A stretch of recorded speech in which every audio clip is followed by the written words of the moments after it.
Hello everyone, good afternoon, welcome back to my channel Debashree's life.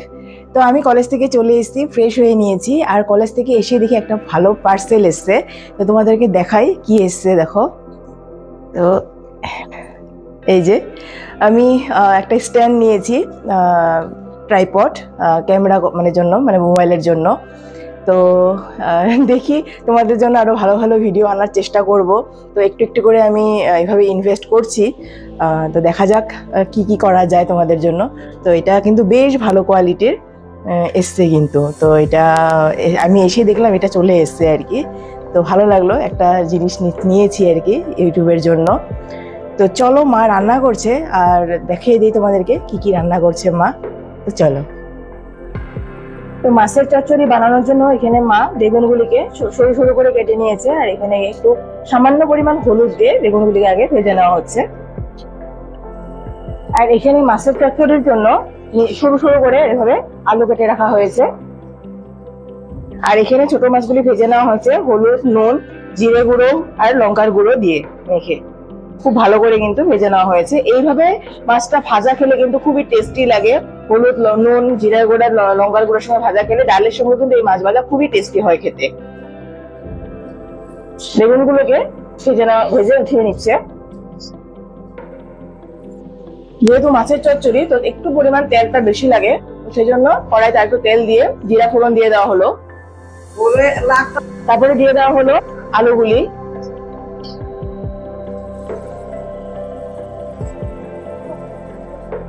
বেগুনটার মধ্যে কিন্তু নুন দেওয়া হয় নাই, নুন দিলে কিন্তু এটা একদম নরম হয়ে যাবে, শুধুমাত্র হলুদ দিয়ে ভাজা হয়েছে। আলুর মধ্যে দিয়ে দেওয়া হলো নুন পরিমাণ মতো, দিয়ে দেওয়া হলো হলুদ,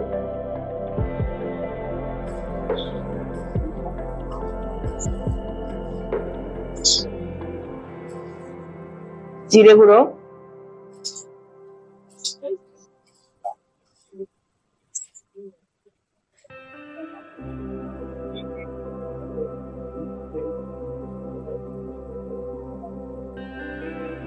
লঙ্কা গুঁড়ো, সামান্য পরিমাণ জল,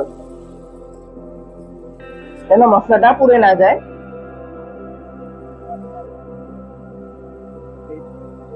তো কালারটা দেখো, দারুণ কিন্তু। দিয়ে দেওয়া হলো কাঁচা লঙ্কা চিড়ে, দিয়ে দেওয়া হলো ভেজে রাখা বেগুনগুলি, ঢেকে দেওয়া হলো। তো ঢাকা খুলে দিয়েছে, আর সামান্য পরিমাণ এখানে জল অ্যাড করে দিয়েছে, দেখো। তো এইভাবে জল দিয়ে একটু ভালো করে কিন্তু আলু বেগুনের সাথে মশলাটাকে ভালো মতন কষাতে হবে। আর এটা একদম শুকনো শুকনো হবে, মানে চচ্চড়িটা ডালের সঙ্গে খাওয়ার জন্য এটা কিন্তু একদম বেস্ট, বা এমনি শুকনো ভাতেও মেখে খাওয়া যাবে। এটা খুবই ভালো একটা কিন্তু টেস্টি হয় খুবই। দিয়ে দেওয়া হচ্ছে মাছ, ভাজা মাছ।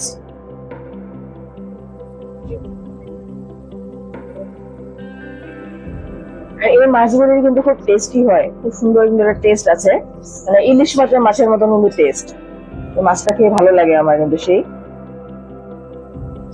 এবার হালকা হাতে কিন্তু মাছটাকে মিক্স করতে হবে, খুব বেশি নাড়াচাড়া করলে কিন্তু মাছগুলি ভেঙে যাবে, কারণ যেহেতু একদমই পাতলা মাছটা, তো সেই জন্য আমাদের ঘরোয়াতে এটাকে চাপলা মাছ বলে, বাট জানি না কর্তি মাছও বলে। তো ইলিশ মাছের মতনই টেস্ট আর কি।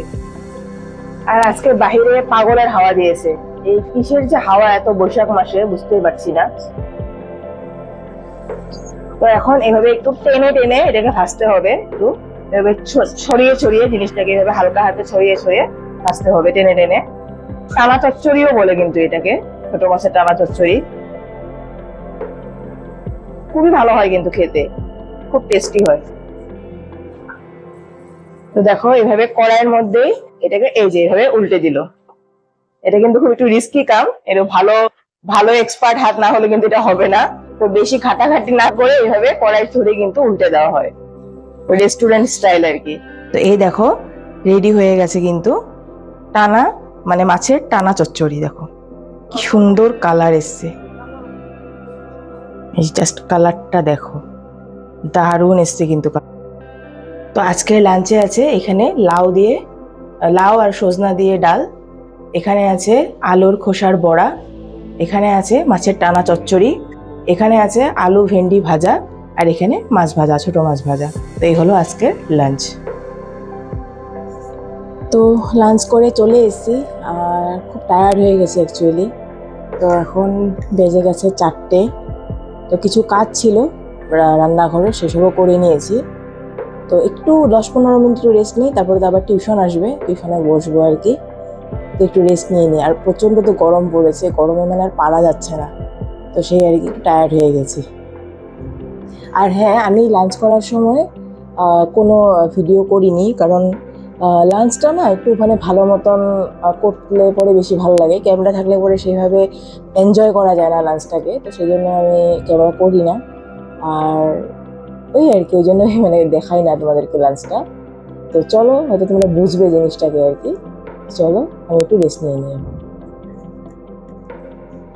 তো এই যে টিউশন করে উঠলাম আমি, আর উঠে একটু বারান্দাগুলি ঝাড়ু দিলাম, কারণ খাওয়ার জন্য প্রচুর পাতা পড়ে গেছিলো, তো ধুলো ধুলো হয়ে গেছিলো। তো সেসব একটু ঝাড়ু দিলাম। এখন খাওয়া যাক একটা জিনিস। তো দেখো,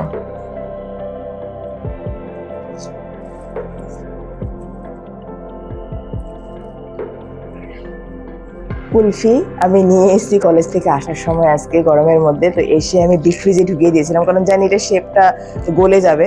ডিপ ফ্রিজে ঢুকিয়ে দিয়েছিলাম। তো এখন সবাই মিলে খাওয়া যাক। ভাইকে অলরেডি দিয়ে দিয়েছি, এটা বাবাকে দিয়ে আসি। তো এই যে গরমে যখন আসছিলাম আর কি, তখন শেপটা একদম বিগড়ে গেছে, পুরো অন্যরকম শেপ হয়ে গেছে। তো এসে আমি ওই জন্য ডিপ ফ্রিজে ঢুকিয়ে দিয়েছিলাম, যে অ্যাটলিস্ট কিছু যদি বাঁচাতে পারি আর কি এটাকে। তো এরকম বাঁচাতে পেরেছি এতটুকু অবস্থায়। তো এটাকে খাওয়া যাক, খেতে পারলে হলো, শেপ নিয়ে কি আছে, তাই না? তো কুলফিটা খেতে খেতে আমি এখানে বসে এডিট করছিলাম ভিডিও একটাকে। আর এডিট করতে করতে দেখছি যে অনেকটা রাত্র হয়ে গেছে, প্রায় 8টা বেজে গেছে। তো বাবা মানে কি এনেছে, কি বলে ওটাকে, মাজা। তো বাবা বলছে যে মাজাটাকে ওই আইস কিউবের যে ট্রেটা আছে ওটার মধ্যে বসিয়ে দে।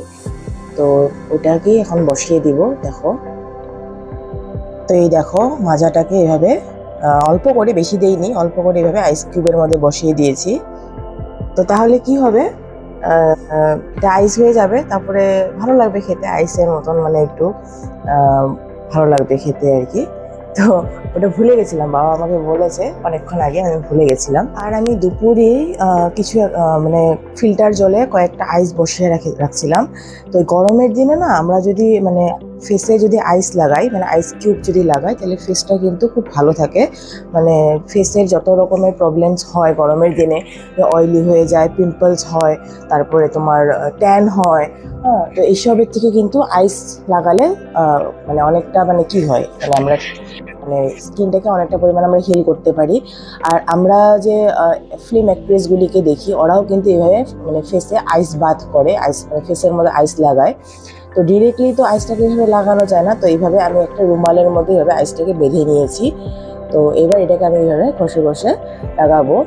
এটা করলে কিন্তু আমাদের স্কিনটা অনেক পরিমাণে ব্লাড সার্কুলেশন হয়, আর ব্লাড সার্কুলেশন হলে স্কিনের কিন্তু প্রচুর পরিমাণে গ্লো হয়।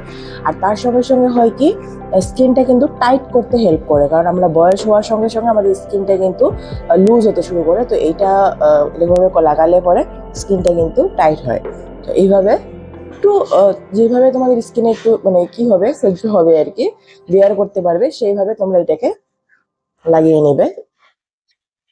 আর গরমের দিনে এইভাবে আইস লাগালে কিন্তু খুব ভালো লাগে একদম। এই যে ডার্ক সার্কেলসগুলির মতো এইভাবে লাগাবে, তো ডার্ক সার্কেলস কিন্তু অনেকটা পরিমাণ কমে যাবে। আর পুরো ঠান্ডা ঠান্ডা এফেক্ট, বুঝতেই পারছো, এদিকে ফ্যান চলছে, হাওয়া, তো দারুণ লাগছে কিন্তু।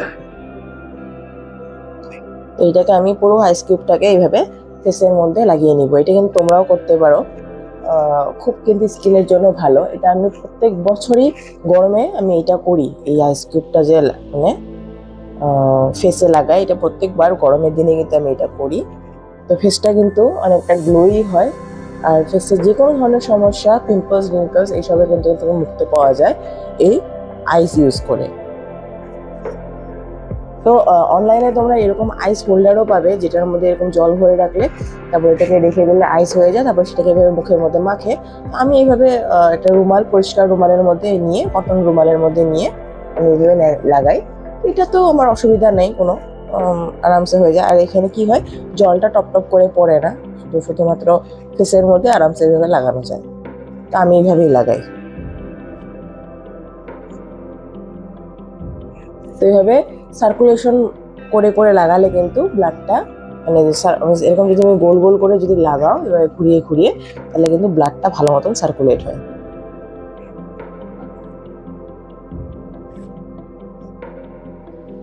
তো আজকের ব্লগ বা ভিডিওটা যদি তোমাদের ভালো লাগে তো প্লিজ লাইক করো, শেয়ার করো, আর আমার চ্যানেলটাকে সাবস্ক্রাইব করে দিও।